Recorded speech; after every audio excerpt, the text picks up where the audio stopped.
تا اور تو کی ادائیگی میں کیا فرق ہے، یہ ذرا سیکھ لیں قرآن کریم کی آیات سے۔ دیکھیں تا کو جب آپ پڑھتے ہیں تو اسے باریک پڑھتے ہیں اور بغیر ہلائے پڑھتے ہیں۔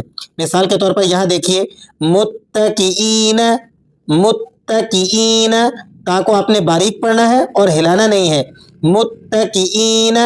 ایک اور مثال دیکھیں وذللت، وذللت، تا کو آپ ہلائیں گے نہیں، باریک پڑھیں گے، لام تا زبرلت، وذللت، وذللت۔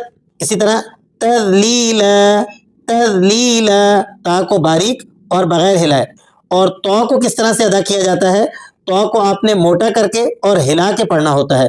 اب اس تو کی مثالیں دیکھیں وَيُطْعِمُونَ الطَّعَامَ، وَيُطْ، یا کو آپ جب تو سے ملا رہے ہیں تو تو پر قلقلہ ادا کرتے ہوئے اسے ریپیٹنگ ساؤنڈ میں پڑھیں گے، حروف مستعلیہ میں سے ہونے کی وجہ سے آپ اسے موٹا بھی کر کے پڑھتے ہیں۔ وَيُطْعِمُونَ الطَّعَامَ، وَيُطْعِمُونَ الطَّعَامَ۔ ایک اور مثال دیکھیں اِنَّمَا نُطْعِمُكُمْ، اِنَّمَا نُطْعِمُكُمْ،